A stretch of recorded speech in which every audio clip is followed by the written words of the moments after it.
안녕하세요. 살다 보면 진짜 상종도 하기 싫은 사람이 있어요. 저와 남편에게는 시모와 시부가 그런 사람이었죠. 친자식이 아니라는 이유로 남편을 차별하는 것도 모자라서 그 와이프인 저마저 괴롭히려던 시댁이었으니까요. 그런 시댁과 얼마 전에 완벽하게 인연을 끊고 이렇게 평온한 마음으로 글을 쓰고 있네요. 지금이야 마음의 평화를 되찾기는 했지만 사실 이렇게 되기 직전까지도 엄청 힘들었어요. 남편은 물론 저보다 더 오랜 기간 힘들어했고요. 저희 부부의 힘겨운 사연 한번 들어봐 주세요. 저는 유복한 가정에서 자라진 않았지만 대신 화목한 가정이었고 사랑을 듬뿍 받으며 자란 외동딸이에요. 남편을 처음 만났을 때 남편은 참 힘들어 보였어요. 항상 어딘가에 쫓기는 것만 같았거든요. 대기업을 다니던 남편은 회사에서도 쫓기는 것처럼 일했고 집에서도 편히 쉬지 못하고 내내 밖으로 돌아다니더라고요. 당시 저는 집과 거리가 먼 곳에 발령받아 자취를 하는 중이었는데 저의 자취방에 오는 걸 남편이 무척 좋아했었죠.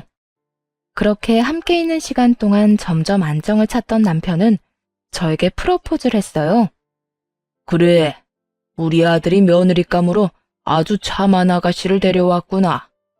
공무원이라고? 안정적이고 좋은 직장만큼 좋은 게 없지. 프로포즈를 받고 처음으로 만난 시부는 다행스럽게도 좋게 봐주셨어요. 그런데 그 옆에 있던 시모는 전혀 다르더군요. 말단 공무원이 뭐가 좋다고 난리예요? 그런 거 공부만 좀 하면 다 하는 거예요. 집안에 돈 한 푼 없는 애를 데려와서는 꼭 어디 가서 자기 같은 애를 데려와? 오호, 며느라가 듣는 데서 무슨 말을 하는 거야? 이해해라. 네 시엠이 될 사람이 마음이 좁아서 그래. 시부 말에 시모는 입을 삐죽이고 있더군요. 시부는 그런 시모를 흘겨보고는 저한테 인자한 미소를 지으며 말했죠. 그래, 우리 아들이 이렇게 참한 아가씨를 데려왔는데 아버지 될 내가 가만히 있으면 안 되겠지. 어디, 내 명의로 아파트가 하나 있는데 그걸 너희 신혼집으로 쓰는 게 어떻겠냐? 남편이 아버지 하고 입을 떼는데 뜬금없이 옆에서 쇳된 목소리가 터져나왔어요. 당신 그게 무슨 말이에요? 그 아파트를 왜 첫째한테 줘요? 첫째 아들한테 집 해주면 둘째 아들한테 뭐 해줄 건데요? 아파트가 그거 하나뿐인데 그걸 주는 건 형평성에 어긋나죠? 우리 아들은 아들도 아니에요? 시모의 반대에 남편이 급하게 입을 다물었고 저는 당황한 표정으로 시모를 쳐다봤죠. 지금 당장은 현금이 별로 없어서 그렇지 이 사람아. 그래도 아들 장가 가는데 집 한 채는 해줘야 할 거 아니야. 아들이 둘인데 왜 그 생각을 못하는 거냐고요. 우리가 재혼했다고 설마 아들들 차별하는 거예요? 아니 누가 차별을 했다고 그래? 내가 당신 아들 사업자금 필요하다고 할 때 안 된다고 한 적 있어? 그놈이 다 말아먹어도 돈 빌려줬잖아. 어쨌든 난 반대예요. 우리 아들도 결혼 정년기예요. 곧 있으면 결혼할지도 모르는데 형한테 주고 남은 찌끄러기나 받아먹게 할 생각인 거면 나 당신 가만 안 둬요. 시모는 단단히 화가 난 모양이었어요. 그걸 보는 시부가 답답하단 표정으로 시모를 쳐다봤지만 딱히 뭐라고 화내진 않더군요. 난감한 표정으로 남편과 저를 쳐다볼 뿐이었죠. 남편은 이 상황이 익숙한 건지 시부에게 그러더군요. 아버지, 저희는 집 안 해주셔도 돼요. 그냥 저희 알아서 할게요. 들었죠? 애가 한두 살 먹은 애도 아닌데 어련히 자기가 알아서 하겠죠. 대기업 다니면서 그 정도 돈도 안 모아놨겠냐고요.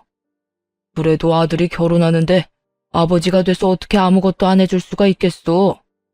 그러면 일단 내 수중에 꺼낼 수 있는 돈은 1억 정도 있으니까 그걸 보태주마. 그래도 괜찮겠어? 예, 아버지. 아버지 편한 대로 하세요. 전 괜찮아요. 남편은 뭐라도 상관없다는 표정이었어요. 그렇게 저희는 결혼할 때 1억을 지원받아 집을 해결하기로 했어요. 다행이라면 저와 남편이 돈을 좀 모아놔서 대출을 많이 받지 않아도 집을 마련할 수 있었다는 점이었죠. 이 상황을 옆에서 지켜보며 남편이 왜 그렇게 집안에서 겉돌았는지 눈치를 어느 정도 챘어요. 남편만이 그 집에서 겉돌고 있더라고요. 어느 누구도 남편에게 친애의 정을 보이는 사람이 없었어요. 시모 눈치나 보는 시부, 둘째 아들만 감싸고 도는 시모, 형에게 과도한 열등감을 품고 있는 시동생까지. 정말 이 집에서 정을 못 붙일 수밖에 없었구나 하는 생각이 들었죠. 그래서 이 사람에게 최대한 마음의 안식처가 되어줘야겠다고 생각하게 되었기도 했고요. 그런데 결혼을 하고 나서는 남편을 향했던 시모의 가시가 저한테 향하는 걸 느꼈어요. 처음에는 기분 탓인가 싶었는데 그게 아니더라고요. 명확하게 저를 노리고 있었죠. 너희 시아버지가 너한테 오냐오냐 한다고 기고만장하지 말아라. 그거 다 겉으로 보여주기 식이야. 공무원 며느리가 밥 먹여줘? 그저 허영허식이 아주 쩔어서는. 시모의 말 때문에 시부가 저를 그리 좋아하지 않나 생각하기도 했는데 그렇지는 않더라고요. 시부는 진짜 진심으로 며느리인 저를 좋아해 주셨어요. 이유는 아들만 둘인 집에 들어온 첫 번째 며느리였기 때문이었죠. 게다가 시부가 좋아하는 직종을 가졌으니 더했고요. 시부는 저를 볼 때마다 불러서 용돈도 주시고 맛있는 거 먹으라며 따로 한우도 챙겨주고 하셨어요. 그런데 그걸 옆에서 보는 시모는 정말로 눈에 쌍심지를 켜고 그걸 막으려고 하더군요. 제 눈에 시모는 시부의 사랑을 빼앗겨서 초조해하는 어린애처럼 보였어요. 시부가 제게 잘해줄 때마다 시모는 저를 더 괴롭혔거든요. 시부가 없는 자리에서는 이미 했던 설거지 트집 잡아 한 번 더 시키거나 복장이나 머리를 지적하기도 했고 말이에요. 뭐 그런 사소한 것들은 참아줄 수 있었어요. 하지만 정작 참을 수 없는 부분은 따로 있었죠. 명절 때 일이었는데 시댁에서 명절을 지내고 친정으로 가기 위해 일어난 참이었어요. 몸이 좋지 않아 누워있던 시부는 멀리 나가지 않는다며 밖에 준비해둔 선물 잘 들고 가라고 하시더군요. 그렇게 시모와 함께 거실로 나와 현관으로 가는데 현관 앞에 시부가 말한 선물이 있더라고요. 8개나 되는 선물 상자들이 있었는데 시모가 그 중에서 2개를 골라주더군요. 안쪽을 슬쩍 보니 누가 봐도 생필품 세트였어요. 나머지는 고운 보자기에 포장된 누가 봐도 비싼 것들이었고요. 그런데 정말 수상하다고 여겨질 만한 게 눈에 보였어요. 선물이 모두 2개씩 딱딱 나눠져 있었거든요. 한눈에 봐도 아들들 둘에게 4개씩 나눠주라고 준 것 같아 보였죠. 나머지는 산삼에 자연산 송이, 한우 같은 것들이었는데 그 비싼 것들은 다 놔두고 시모가 생필품만 챙겨주더군요. 처음에는 시부가 그것만 주라고 했나 보다 싶었어요. 그래서 빈정이 상하긴 해도 별말 안 했죠. 미안해. 장인 장모님한테 드릴 선물은 내가 따로 준비했어. 남편 말에 저는 의아한 표정으로 남편에게 물어봤어요. 당신이 왜 그걸 따로 준비해? 우리가 같이 준비한 선물 있잖아. 아니, 아버지가 주신 거. 사실은 아버지 의도는 아닐 거거든. 어머니가 내 건 항상 저렇게 중간에서 가로채서 동생한테 줘서 아마 이번에도 예전처럼 행동하신 걸 거야. 내가 미리 사과할게. 그리고 왠지 그럴 것 같아서 선물도 하나 더 사놨고. 뭐? 여태까지 계속 당신이 그런 취급당했다고? 아버님은 계속 모르시고? 그거 이야기해야 하는 거 아니야? 이야기해봐야 아버지한테 안 먹혀. 내가 저번에 이야기했지만 우리 부모님 재혼 부부거든. 그것도 불륜으로 만나서 열렬히 사랑해서 재혼한 케이스. 그래서 그런지 어머니 말이라면 아주 똥으로 매주를 만든데도 믿는 신용이라도 하는 사람인 거지. 아들보다 여자가 더 중요한 사람이라. 제가 생각한 것과는 딴판인 시부의 모습에 솔직히 당황했어요. 남편은 그간 시부에게도 시모에게도 상처를 많이 받은 모양이더라고요. 그렇다고 이렇게 넘어갈 순 없었어요. 게다가 이게 시모 단독으로 벌인 일이라면 시부도 알아야 하는 게 맞잖아요. 시부가 알고도 별다른 액션을 취하지 않는다면 그냥 그뿐인 걸로 끝내더라도 말이에요. 그렇게 명절이 끝나고 며칠 뒤 주말에 친정엄마가 시댁에 전해주라고 한 선물은 차에 두고 제가 새로 산 생필품 세트를 2개 들고 시댁으로 찾아갔어요. 남편이 왜 장모님한테 받은 선물을 안 가져가냐고 묻길래 일단 따라오라고만 했죠. 그렇게 들어가서 시부를 만나고 생필품 세트 2개를 전해드리며 시부에게 웃으며 말했어요. 아버님, 이번 명절에 아버님이 보내주신 명절 선물 세트 너무 감사했다고 비슷한 거 보내셨어요. 하면서 명절 선물 세트를 건넸어요. 그랬더니 시모가 그런 저를 보며 비웃으며 그러더군요. 이거 봐요. 없는 집안의 딸 며느리로 데려오니 명절에 이런 선물만 주고 성의가 없네 성의가. 비웃는 시모를 보며 저는 싱긋 웃으며 시부에게 말했죠. 어머님, 그런데 저희가 몇만 원짜리 명절 선물 세트에 몇십만 원짜리 선물을 보내면 받는 사람도 준 사람도 당황스럽지 않을까요? 솔직히 저희 어머니가 그 전에 챙긴 선물이 있긴 한데 아버님이 주신 선물 보고 그거 줘도 될까 고민을 많이 하셨거든요. 그 이야기에 시부가 순간 미간을 찌푸리더군요. 그게 무슨 소리냐? 내가 자연산 송이에 한우, 산삼까지 준비해서 보냈는데 명절 선물 세트만 달랑 갔어? 전 잘 몰라요, 아버님. 그냥 어머님이 그날 현관에서 저한테 주시는 대로 받아왔거든요. 혹시 무슨 문제 있으시면 어머님한테 여쭤보시는 게 빠를 것 같아요. 그 말에 시모의 얼굴이 똥 씹은 표정이 되더군요. 이런 식으로 반격할 거라고는 상상도 못한 얼굴이었죠. 당신, 이게 무슨 소리야? 내가 사돈댁 드리라고 준비한 선물은 다 어쨌어? 선물요? 난 분명히 줬는데 너희가 못 받은 거 아니니? 전 받은 적 없고 남편도 받은 적 없대요. 그런데 이상하네요. 남편도 명절에는 이렇게 명절 선물 세트만 계속 받았다고 해서 이번에도 그런 거라 생각했거든요. 첫 번째 타격에 이은 2번째 타격을 맞은 시모가 동공지진을 일으키며 저를 쳐다보더군요. 뭐? 당신 설마 이제껏 내 아들한테 줄 선물까지 안 줬던 거야? 이 사람이 그거 다 어쨌어? 어? 여보, 그러니까. 어디 손댈 게 없어서 사돈댁 가는 선물에 손을 대? 내가 당신 돈 쓰는 거 뭐라고 한 적 있어? 집에서 놀고 먹으며 돈 쓴다고 뭐라 한 적 있냐고? 당신 등 따시고 배부르니까 다른 사람 것까지 탐내는 거야? 다시 다 가져와. 그거 어디다 갖다 줬어? 그때 시모에게 전화가 왔어요. 참 절묘한 타이밍이었죠. 게다가 시모의 아들인 둘째 아들이었죠. 시모는 살았다는 표정을 지으며 전화를 받았어요.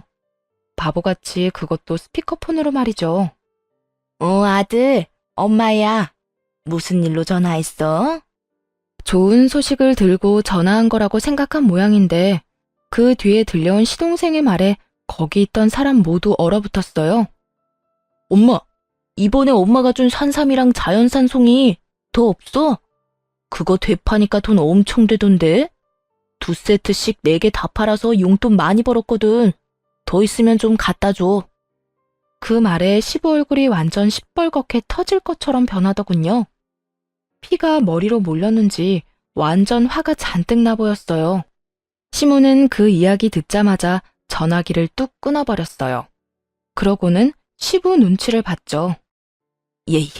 여보, 그게... 당신 진짜 이렇게 막 나갈 거야? 아무리 당신 자식 아니라도 그렇지. 어떻게 아들 사돈댁한테 줄 선물을 중간에서 가로채?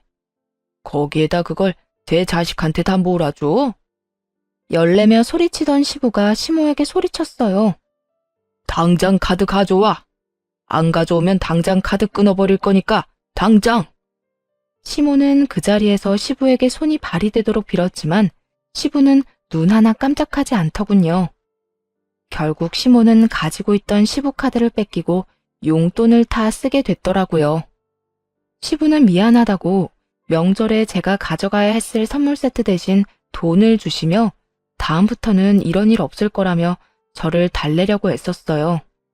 사실 화가 난 대상은 시모였고 시부에게는 그런 사과를 받을 일도 없었지만 시모 보라고 시부에게 더 살갑게 굴었죠.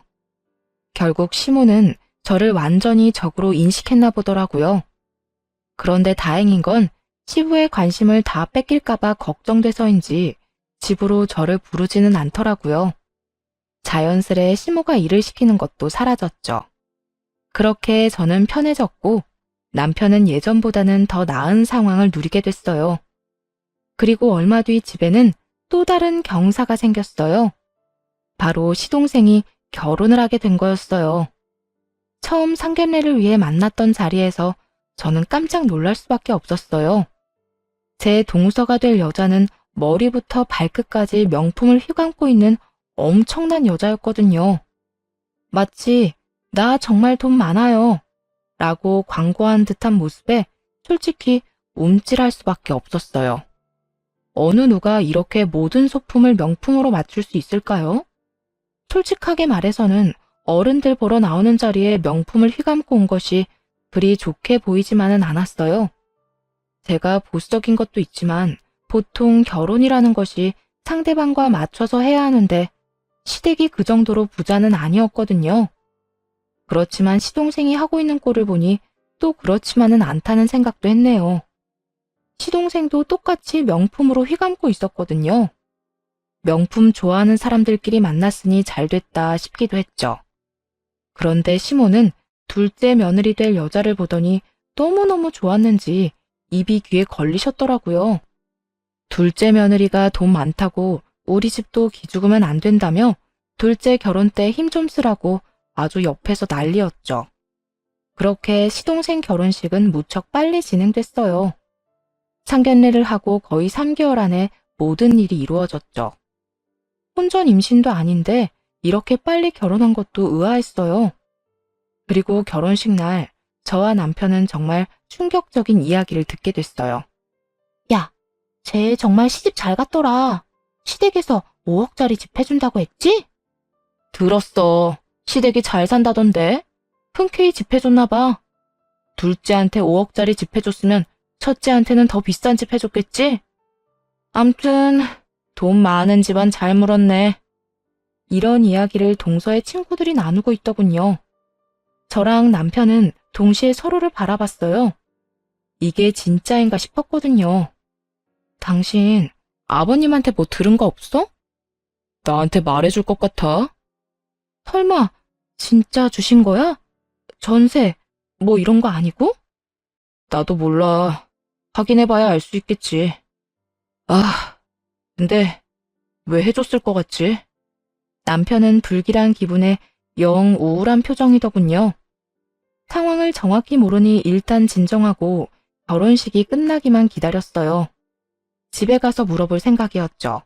시동생 부부는 다음날 신혼여행을 떠나기로 비행기표가 예약된 터라 일단 가족들 모두 시댁으로 향했어요. 시부는 선약이 있어서 좀 늦게 올 거라고 하더군요. 그렇게 시댁에 도착했는데 시동생이 시모와 함께 집으로 왔더군요. 시동생이 저희 남편을 보고는 씩 웃더니 말했어요. 형은 이제 완전히 끈 떨어졌어. 아버지가 이번에 나 결혼하면서 아버지 아파트 증여해줬거든. 형이 이제 아버지한테 아무것도 아니라는 의미야. 아버지가 진짜 그 집을 증여해줬다고? 진짜로? 진짜로. 거짓말 같아? 엄마한테 물어보든지.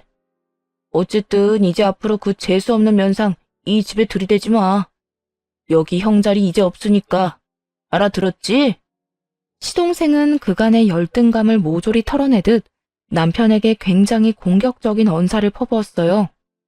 대기업에 취직해 부지런히 생활하는 생판 남이나 마찬가지인 형과 매번 비교당하는 시동생의 열등감인 것이 말할 필요도 없을 만큼 명백했죠. 그렇지만 해도 될 말이 있고 하지 말아야 할 말이 있죠. 이 상황에서 어떻게 저런 말을 하는지 듣고 있는 제가 다 어이가 없더라고요. 게다가 시부가 없으니 일이 어떻게 된 건지 확인하기도 어렵더라고요. 그때 시모가 저한테 쐐기를 박더군요. 그러게, 네가 애초에 잘했으면 아버지도 너한테 뭐라도 주려고 하지 않았겠니? 이제 너한테 기대하는 거 하나 없다는 뜻이야. 괜히 아버지 심기 거스르지 말고 다시는 집 찾지 마. 아예 저희를 이 집안에 발도 못 들이도록 만들 심산이더군요. 남편은 당황한 듯 시모에게 되물었죠. 진짜 이게 아버지 뜻이라고요? 보이는 대로 믿어, 보이는 대로. 네 동생한테 5억이나 준 거 보면 너희 아버지도 우리 아들이 얼마나 잘하고 있는지 이제야 알게 된 거지. 그러니까 제발 앞으로 잘 사는 우리들한테 오지 말고 너희들끼리 살아, 너희들끼리. 시모 이야기를 듣고 남편은 화를 내며 소리쳤어요. 이거 다 아줌마 짓이죠? 아줌마가 우리 아버지 살살 꼬셔서 동생한테 증여하라고 했을 거 아니에요. 아버지가 처음에 저 결혼할 때 그 집 주려고 하신 것 때문에 지금 이러는 거잖아요. 남편이 이야기하는 걸 들어보니 느낌이 오더라고요.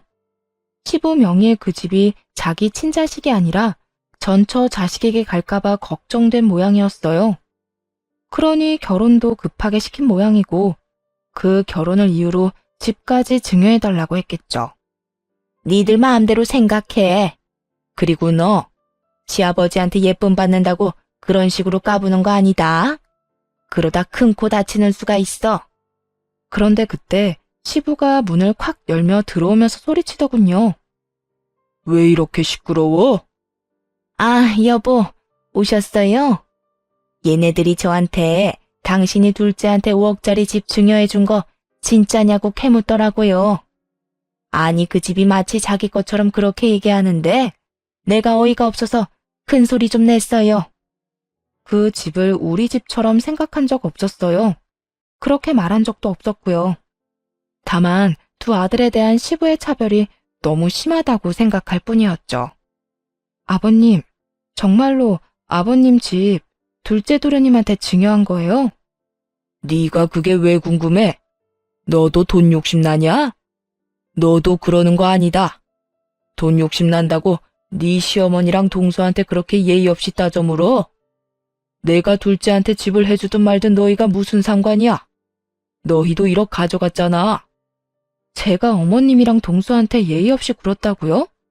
제가 도대체 어떻게 예의 없이 굴었다는 거예요, 아버님? 네가 첫째 결혼할 때 돈 적게 줬다고 동서랑 너희 시어머니한테 한 소리 했다며? 그게 그 사람들한테 말해서 해결될 일이야? 말하려면 나한테 하지, 어? 맹세코 그런 말 한 적도 없었어요. 그 증여 사실조차 방금 전에 알았는데, 그리고 동서를 만난 건 결혼식에서 사진 찍을 때가 다였어요.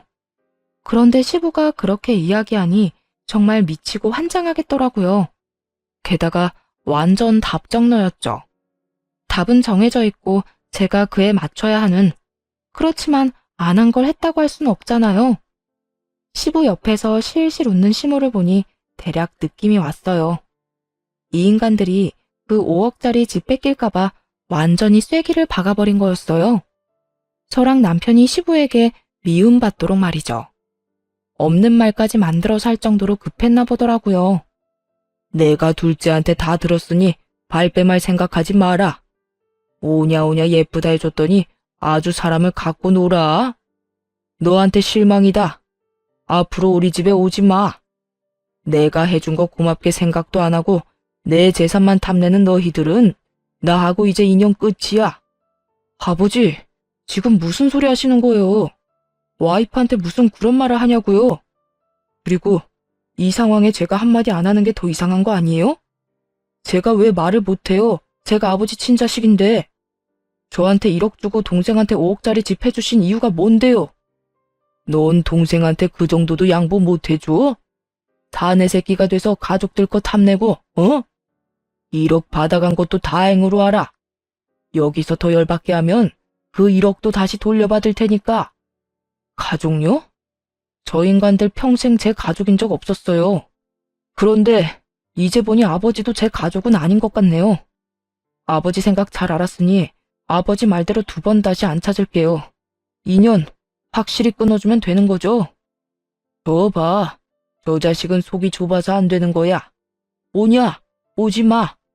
너 같은 자식 나도 필요 없어. 어디서 아버지한테 바락바락 대들고 난리야? 당장 꺼져. 나가라고. 시부가 윽박 지르자 옆에서 시모와 시동생은 아주 좋아서 웃고 있더군요. 자기들 생각대로 잘 됐다 싶었나 봐요. 저는 남편을 말릴 생각으로 말했어요. 여보, 괜찮겠어? 이렇게 그냥 가면 가족들이... 가족? 당신도 봤잖아. 여기 내 가족 없어. 이제 앞으로 내 가족은 당신이랑 당신 가족들 뿐이야. 나가자. 여기 1초도 있기 싫으니까. 남편과 저는 시댁 밖으로 쫓겨나듯 나왔네요.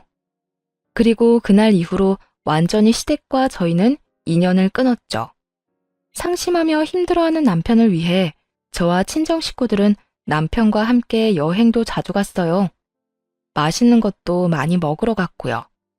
그렇게 아이가 생기고 점차 남편의 상처도 아물고 있었어요. 새로 생긴 딸아이 보는 재미에 흠뻑 빠져서 그쪽 생각은 나지도 않았죠. 그런데 하루는 연락 올 일 없는 사람에게서 연락이 왔더군요. 바로 시모였어요. 처음에는 당연히 받지 않았어요. 이제와 연락하는 이유를 알 수 없었거든요. 혹시나 싶어 남편에게도 물었더니 남편에게도 연락이 왔었다고 하더군요. 남편도 전화를 안 받았대요. 보통 몇 번이나 연락을 안 받으면 연락을 안 할 줄 알았는데 더 집요하게 연락을 하더군요. 그러더니 어느 순간 연락이 끊겼어요. 그리고 그 다다음 날 주말 오후쯤 시모가 집으로 찾아왔더군요. 시부 돈으로 열심히 사치스럽게 살던 시모는 얼굴이 아주 헬쑥해진 데다가 몰골이 말이 아니었죠. 말이 곱게 나오지 않았어요. 솔직히 그렇잖아요. 영 끊게 만든 사람이 시모와 시동생인 걸 아는데 어떻게 고운 목소리가 나오겠어요? 여긴 어쩐 일로 오셨어요? 내가 못 올 것이라도 아니? 아들 집에 오는 게 나쁜 일은 아니잖아. 아들요? 그래. 우리 아들 어디 있니? 어이가 없더라고요. 연락을 하지 말라느니 연 끊고 살라더니 왜 이제 와서 아들 타령하는 건지. 여보, 안 들어오고 뭐해? 남편이 제가 빨리 돌아오지 않자 현관문 쪽으로 나오며 물었어요. 그러고는 시모의 얼굴을 보고 얼굴을 딱 정색하더라고요. 아, 여보, 이분이 여기 와서 아들 찾으시는데? 여긴 왜 찾아오셨어요? 전화 그렇게 하시더니 얼마나 중요한 이야기 하시려고 여기까지 찾아오셨대? 중요한 말이야. 너희 아버지 암 걸리셨다. 대장암 2기래. 당분간 입원해서 치료해야 한다는데 네가 아들이잖아. 그러니까 네가 너희 아버지 평간호 좀 해. 남편은 시모의 말에 어이가 없는 듯 말문이 막힌 모습이었고 저는 화가 났어요. 아니, 이게 무슨 경우 없는 일이에요? 언제는 저희를 가족으로 인정 안 하시겠다면서요. 분명히 마지막에 봤을 때 저희한테 뭐라고 하셨어요? 2번 다시 집에 오지 말라면서요. 그땐 이런 일도 본인들이 다 감당하겠다고 생각하고 그런 말 한 거 아니에요? 화를 내며 그렇게 이야기하자 시모가 새초롬한 모습으로 받아치더군요. 그래도 네가 맏며느리면 맏며느리답게 행동해야지. 친아들이 당연히 부양을 해야 되는 거 아니니? 이번엔 제가 어이가 없어서 말문이 막히더군요. 그러자 남편이 시모에게 소리쳤어요. 의붓자식보다 못한 친아들 어디에다 쓰게요? 분명히 필요 없다고 말씀하셨고 저도 동의했어요. 저희 사이 인연 끊는 걸로. 그러니까 여기서 이렇게 귀찮게 굴지 마시고 본인들이 알아서 하세요. 본인들 가족끼리. 강경한 남편의 모습에 시모가 깜짝 놀라더군요. 현관문을 닫으려는 남편을 억지로 말리며 시모가 다급하게 말했어요. 그러면 한 번만 집에 가서 너희 아버지 얼굴 보고 가. 그래도 아버지 아프다는데 얼굴은 한번 봐야 되는 거 아니니? 너 이만큼 키워주신 분이야. 그것까지 없던 일이 되는 건 아니지 않니? 남편은 갈등하고 있는 모습이었어요. 하긴 암에 걸렸다니 한번 가보긴 가봐야 할 것 같더라고요. 인연을 끊었다고 해서 천륜이 끊어지는 건 아닌지라 남편도 마음이 좀 약해진 모양이었어요. 딱 한 번이에요. 얼굴만 보고 갈 테니까 잠깐 기다리세요. 그것뿐이었는데도 시모는 굉장히 좋아하더군요. 저도 남편과 함께 정말 오랜만에 시부를 보러 병원으로 방문하게 됐어요. 거의 2년 만이었죠. 병실에 들어가니 시부가 앉아 있었고 저희 얼굴을 보고는 슬그머니 고개를 돌리시더군요. 본 척도 안 하고 인사도 안 하더라고요. 시모가 두 사람 사이에서 부산스럽게 움직이며 그러더군요. 여보, 당신 아들 왔어요. 예, 너도 멀뚱멀뚱 서 있지 말고 어서 앉아. 이것 좀 봐라. 네 아버지 이렇게 말라 비틀어져서 네 아버지 불쌍하지도 않니? 시모는 저희의 동정심을 자극하려고 아주 노력하고 있었어요. 솔직히 들을 가치도 없다고 생각했지만 제 부모님은 아니니 일단 시모의 헛소리를 듣고 있었고요. 시모는 점입 가경이었죠. 당신도 이제 걱정 말아요. 당신 아들이 이제 왔잖아요. 장남. 맏며느리랑 장남이 당신 잘 보살펴 줄 거야. 또 튀어나온 그 말에 남편이 코웃음을 치며 말했어요. 우리더러 자식도 아니라고 한 사람이 아버지예요. 어머님은 그 일에 한몫하셨고요. 그런데 왜 우리가 아버지를 보살펴요? 친아들보다 아끼는 둘째 아들은 어디 가고 두 분만 계세요?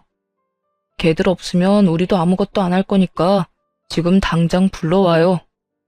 남편은 당장 시동생과 동서를 불러오라고 딱 잘라 말했어요. 동생네 없으면 지금 당장 가겠다고 으름장을 놓자 시모가 그제야 시동생에게 전화를 했어요. 시동생은 심드렁한 표정으로 느긋하게 병원으로 들어오더군요. 바쁜 사람은 왜 불러? 아버지 왜 안 모시냐? 네 일 아니야? 이게 왜 내 일이야? 형이 친아들이잖아. 그러면 친아들이 아버지 데려가는 게 맞는 말이지. 친아들이고 가짜 아들이고 뭐가 중요해? 받은 만큼 하면 되지. 네가 받은 5억 딱 그만큼 아버지 책임져. 네가 그만큼 하면 난 아버지한테 받은 1억만큼 책임질게. 그게 공평하다고 생각하지 않아? 친아들보다 증여 많이 받아갔잖아. 형, 우리가 증여 좀 받아갔다고 아버지 재산이 없는 게 아니잖아. 아버지 돌아가시면 어차피 이 재산들 다 형 건데. 말은 똑바로 해. 너랑 어머니도 돈 받는 거거든? 나한테 아버지 모시게 하려면 5억 받은 거 토해내. 그거 아버지한테 돌려주면 내가 그 돈으로 아버지 모실게. 그걸로 수발들 때 드는 인건비며 병원비며 노동비까지 해야 하지 않겠어? 줬다 뺏는 게 어딨어, 형 것도 아닌데. 그리고 이미 그 돈은 없어. 형이 아무리 원해도 못 주지. 누가 나한테 달래? 아버지한테 돌려주라고. 아니면 집을 팔아서라도 가져와. 아니면 그 집을 다시 아버지한테 돌려주던가. 그 집이 아직 있을 것 같아? 벌써 팔아서 사업 미천으로 썼지. 그 이야기에 조용히 있던 시부가 깜짝 놀라더군요. 뭐라고? 그 집이 어떤 집인데 그걸 팔아서 사업 미천으로 써? 너 얼마 전에 사업도 망하지 않았어? 내가 그거 줄 때 절대로 사업하지 말라고 했잖아. 아버지, 제가 할 줄 아는 게 그것뿐인데 그럼 어떡해요? 게다가 경기가 안 좋아서 계속 적자가 나는 게 제 잘못은 아니죠. 그럼 다른 일을 찾아봤어야지. 넌 장사에 소질 없다고 내가 몇 번이나 말했지. 그걸 안 지켜서 지금 그 집을 날렸다고? 내가 너한테 그 집 줄 때 너 뭐라고 그랬어? 날 더 잘 모시겠다고 하더니 지금 이게 잘 모시는 거야? 그렇다고 아버지가 제 친아버지는 아니잖아요. 염치도 없으시네. 친아들 있으면서 데려온 자식한테 수발받고 싶어요? 그리고 나도 바빠요. 바빠서 못하는 걸 어쩌라고요? 집을 팔아버린 일은 시부와 상의가 된 일은 아니었는지 시부가 이 사실을 알고 불처럼 화를 내더군요. 게다가 시모는 중간에서 안절부절 못하고 있었어요. 그래서 형 불러왔잖아요. 형한테 해달라고 하면 되지. 왜 핏줄도 아닌 사람한테 부양을 하라고 난리야? 그럼 넌 아버지 부양도 안 할 거면서 중요로 왜 5억짜리 집을 받아갔어? 책임을 안 질 거면 받지를 말았어야지. 아버지가 바보도 아니고 아무 조건 없이 줬겠어? 남편 말에 시부모와 시동생이 갑자기 입을 꾹 다물더군요. 하긴 뭔가 해주기로 한 게 있었으니 그 5억짜리 집을 줬겠죠. 내친 김에 남편이 시부에게 물었어요. 아버지, 말해보세요. 5억 집 증여해줄 때 뭐 해달라고 하셨는데요? 그 말에 시부가 아닌 시모가 대답하더군요. 여보, 아무 말 하지 마요. 말하지 마. 네, 말하지 마세요. 저희도 듣고 싶은 생각 없어요. 저희는 부양 의무 모두 포기하겠으니 법적 부인이신 어머님이 다 알아서 하시고 책임도 다 지세요. 남편은 더 이상 할 말 없다는 듯 자리에서 일어섰어요. 그러자 시모가 당황한 표정으로 따라 일어서더니 말하더군요. 얘, 이렇게 가면 어떡하니? 네 아버지는 어쩌고? 그런 건 가족끼리 알아서 하셔야지 왜 남한테 말씀하세요? 지금까지 나 혼자 했어. 했는데 너무 버거워서 그렇잖아. 어떻게 사람이 하루 종일 환자 옆에 붙어 있니? 너희들이라도 도와줘야지. 그럼 저희한테 말씀하지 마시고 동서한테 말하세요. 도련님이야 바쁘다지만 동서는 하는 일도 없잖아요.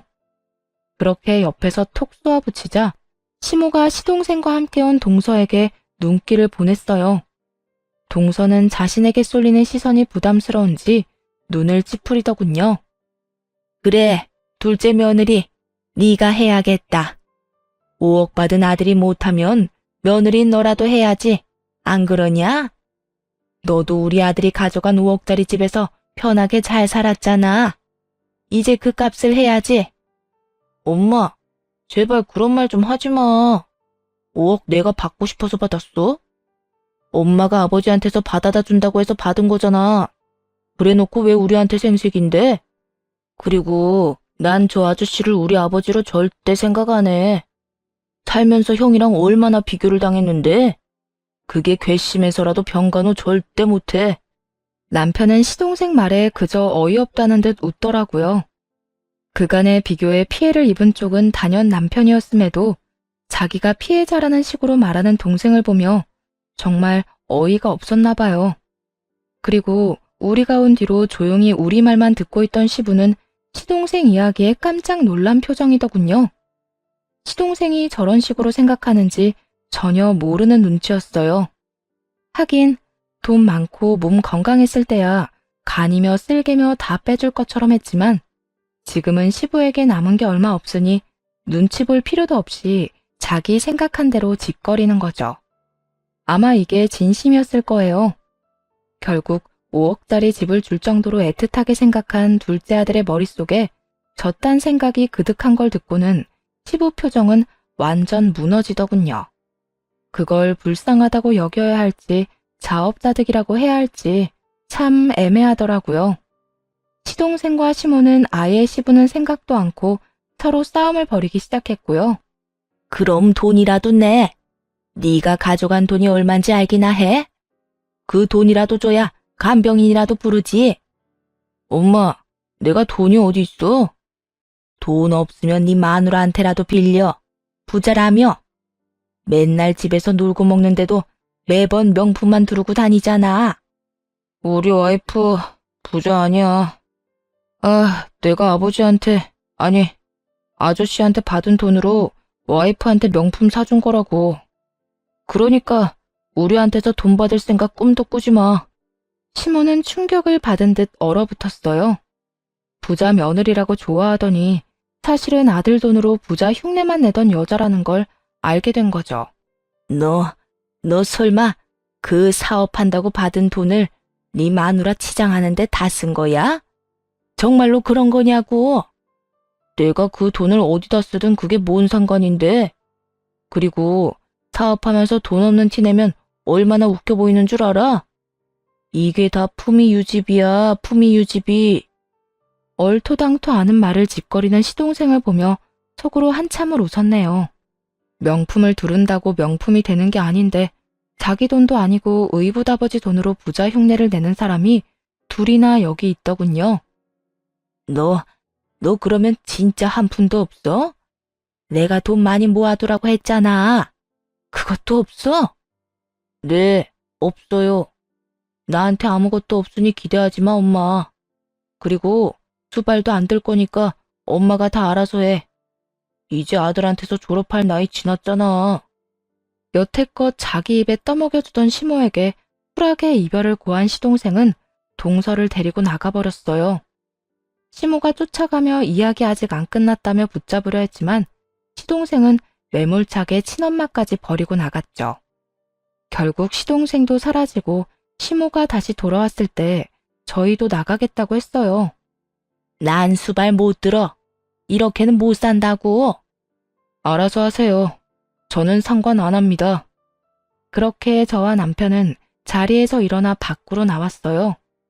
시모가 쫓아오면 난리쳤지만 모두 거절했고요. 시모를 떼어놓고 집으로 돌아왔죠. 그리고 약 한 달하고 보름 뒤 시부에게서 연락이 왔어요.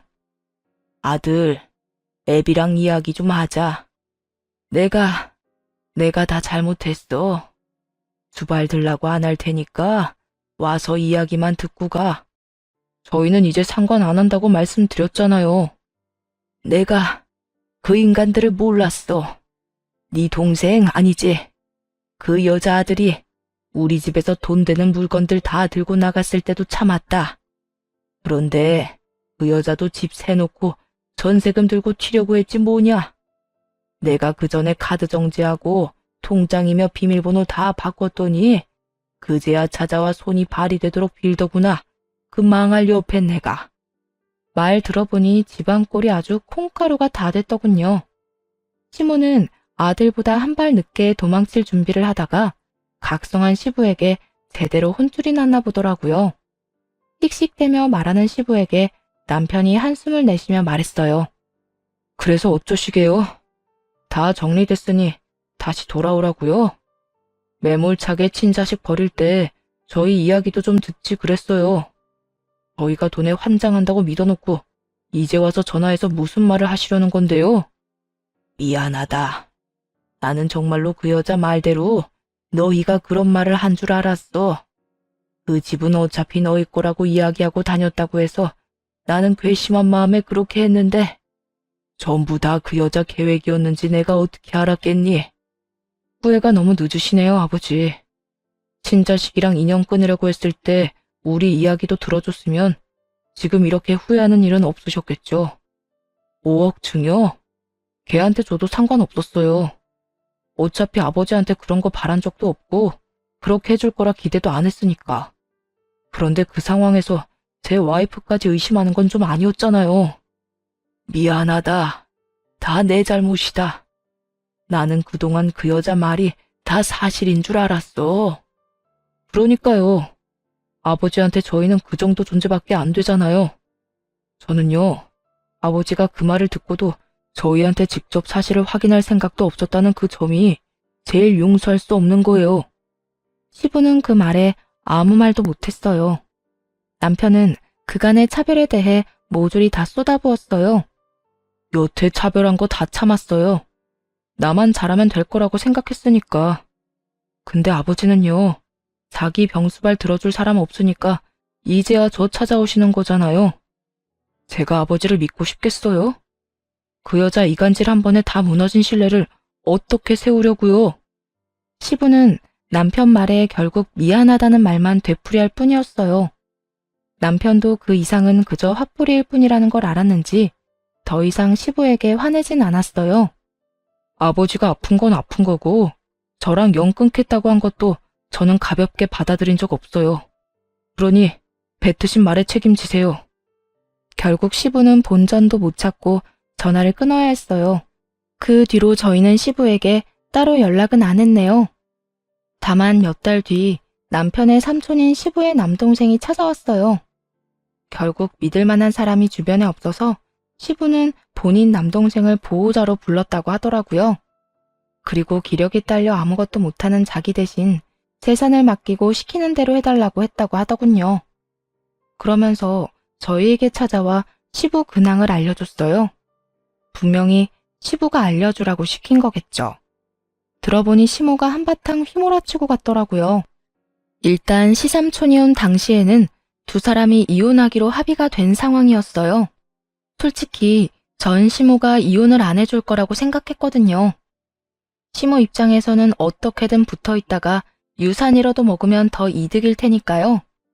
그런데 시부가 엄청 독하게 굴었다고 하더라고요.